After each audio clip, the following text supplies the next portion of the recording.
Il organise les élections au niveau de la fonction publique ou au niveau de l'administration publique pour être plus large. Il demande aux syndicats de venir présenter leur enregistrement du ministère du Travail pour savoir qu'ils sont. Les gens sont venus réclamer. Nous sommes à Chicago et le gouvernement donne l'ordre à l'armée de tirer à bout portant sur les travailleurs. Et ils sont morts à milliers.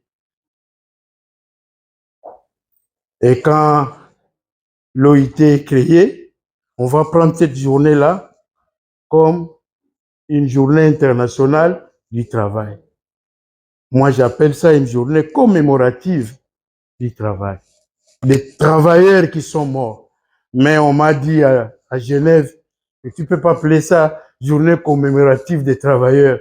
Parce que par le travail, il y a l'État, il y a les employeurs et il y a les travailleurs. Donc, camarades, nous reviendrons un jour si la TGS n'est pas jaloux de la CEC pour que nous puissions venir encore. Parce que pour moi, c'est une contribution pour le syndicalisme congolais. Je ne me gêne pas, je me sens par contre honoré de partager le peu que j'ai avec les autres. Donc voilà un peu ce que nous pouvons dire en liminaire, de façon brève, sur l'historique du mouvement syndical. Il faut toujours savoir que quand vous devenez syndicaliste, vous ne vous appartenez plus. Vous appartenez à la communauté. Votre vie peut être mise, ça peut prendre fin au moment où vous vous attendez le moins possible. Peut-être c'est à l'arrêt qu'on peut venir t'agresser, peut-être c'est dans le bus. On peut créer un accident pour que tu puisses quitter ce monde. Ça peut arriver. Il faut accepter. Mais si vous avez coquille en gote goyate, le bagage natikali kaka membre ya TGS mais na vous avez responsabilité mon côté na kaja syndicat. Mais il faut du courage. Nous sommes chaque jour martyrisés. Mais nous ne devons pas. Nous sommes nous les pauvres. Nous n'avons pas une armée. Nous n'avons pas une police. Quand nous nous réunissons, on envoie des policiers. Donc tout ça, ce sont des choses que nous devons prendre en compte avant d'accepter de devenir délégué syndical, permanent syndical, secrétaire général au syndicat, président d'un syndicat. C'est ça le problème. Le mouvement, l'historique du mouvement syndical au monde et partout est caractérisé par 3 temps. Partout au monde, il y avait d'abord refus aux travailleurs de s'organiser, de se mettre ensemble. D'abord, c'est le refus. Que ce soit en Europe, en Amérique, partout, on dit non. Pas question de regroupement de travailleurs ici. Ah, bon. Et après le refus, venait le temps de la tolérance. Bon, on tolère, mais avec des restrictions. Et 3e temps, c'est l'acceptation. Mais pour passer du refus à la tolérance, ce n'est pas un cadeau qu'on te donne sur un plateau d'or.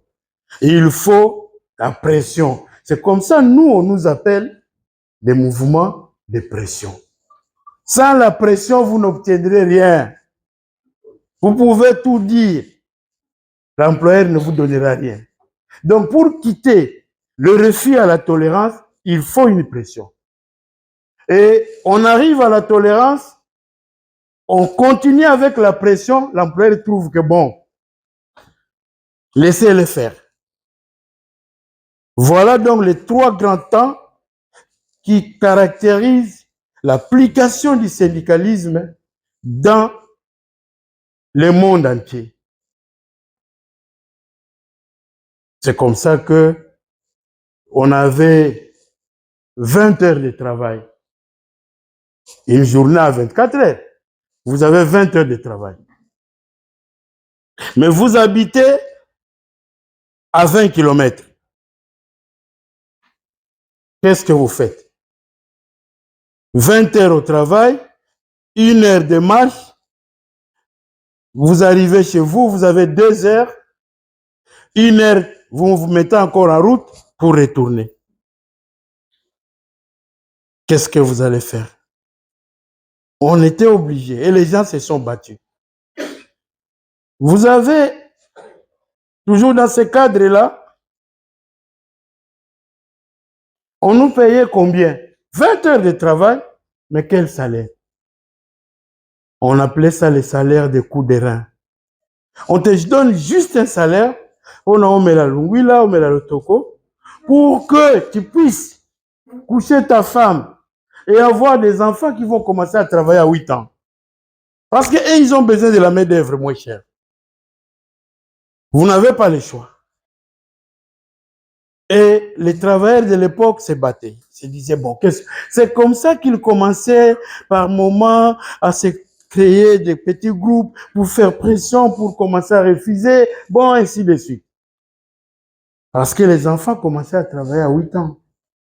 Et tu dois mettre au monde beaucoup d'enfants. Parce que l'employeur, qu'on appelait à ce moment-là les seigneurs, ils avaient besoin des enfants pour qu'ils travaillent, la main-d'œuvre.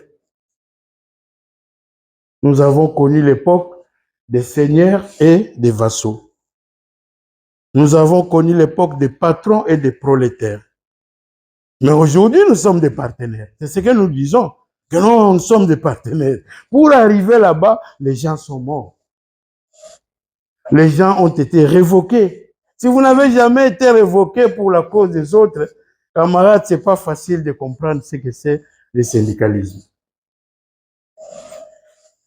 Alors, l'historique du mouvement syndical, nos aînés se sont battus sans tenir compte de leur famille. Hein. Mais aujourd'hui, si on t'arrête, la première chose, madame, les enfants, mes neveux, que je prends en charge. Comme si toi, tu n'es pas là, ils ne vont pas vivre. Oui, il a vraiment raison. Faisons la post-orale. Il dit, en plus, les syndicalistes, c'est comme Jésus-Christ. Ça veut dire, il y a eu un jeudi saint, il y a eu aussi un vendredi saint. Mais ce qu'il n'a pas dit, c'est qu'il y a eu aussi un dimanche de Pâques. N'est-ce pas? La résurrection du Seigneur. Non pas seulement la souffrance, non pas seulement qu'on a porté le Seigneur Jésus-Christ haut, mais aussi la réussite. Le Seigneur Dieu a vaincu. C'est pourquoi nous disons toujours, ensemble, nous vaincrons. Merci beaucoup, Président. Nous sommes vraiment très reconnaissants.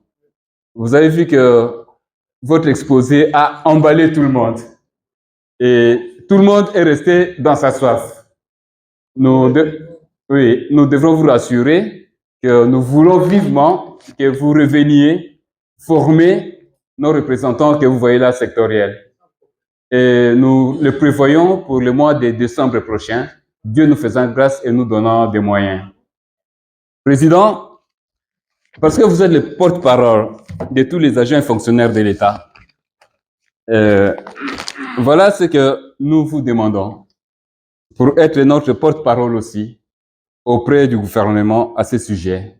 Quand bien même nous nous portons de notre manière cette parole, mais vous êtes l'interlocuteur attitré. Nous voulons, Président, à l'issue pratiquement de cette séance de formation, la mise en œuvre du budget programme ou budget des résultats.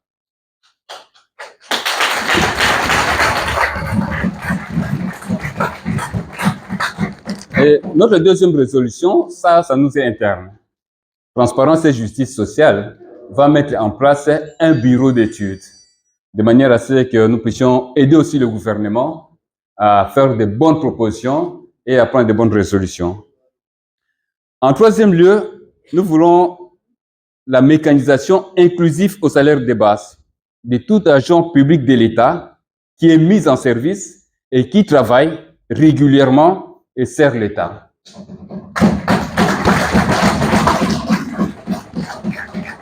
En quatrième lieu, ça a été aussi votre cheval de bataille. Ça a toujours été notre cheval de bataille. Nous voulons immédiatement l'élaboration d'une politique salariale juste et équitable. Nous pensons que le chef de l'État a écouté notre cri de cœur. Il appartient maintenant au gouvernement de mettre cela en œuvre. Monsieur le Président, nous voulons aussi l'exécution des grilles barémiques conjointement signées qui demeurent en souffrance. Il y a plusieurs administrations, il y a plusieurs corporations pratiquement professionnelles, voire même ceux des structures standards, qui ont des grilles barémiques mais qui ne sont pas exécutées. Nous voulons que le gouvernement, tous ces grilles barémiques qui ont été signées par des ministères sectoriels, signées par les ministères de la fonction publique, contre-signés par le ministère du Budget, puissent être exécutés.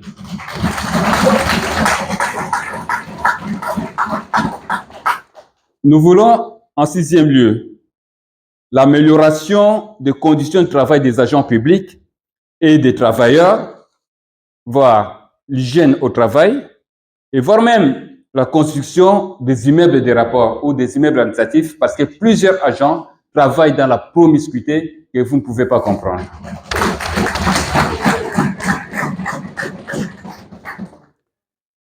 Et nous demandons au gouvernement, en dernier lieu, la maîtrise des effectifs, parce que cela détruit carrément nos droits acquis. Quand les effectifs flambent par les secrétaires généraux, évidemment, ils ont une expansion, je peux me répéter, exponentielle. Donc, ils augmentent de manière exponentielle. Ça met en difficulté la petite enveloppe budgétaire que nous avons pour être redistribuée. C'est pourquoi nous demandons au gouvernement l'équivalence des effectifs organiques aux effectifs en place. Voilà, chers camarades, chers confrères, chers consoeurs, ça a été le dernier exposé du jour. Oui, merci. Nous avions pendant 2 jours la formation de nos représentants, ou encore nous pouvons les appeler nos délégués syndicaux des différents ministères et des différentes entreprises. Nous avions à cœur de pouvoir les outiller en matière syndicale pour qu'ils comprennent quelles sont les techniques et les méthodes par lesquelles ils doivent collaborer avec les employeurs et comment aussi ils peuvent présenter leurs revendications de manière documentée. Donc, la formation s'est basée exactement sur la documentation des revendications et la documentation des dénonciations en matière de crimes financiers. Alors, à l'issue de cette formation, nous avons eu des résolutions.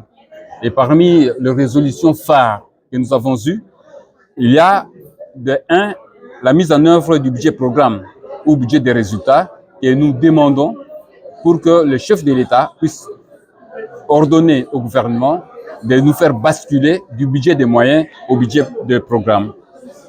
Et 2, nous avons résolu de pouvoir mettre sur pied un bureau d'études qui réfléchirait sur tous les problèmes relatifs au travail.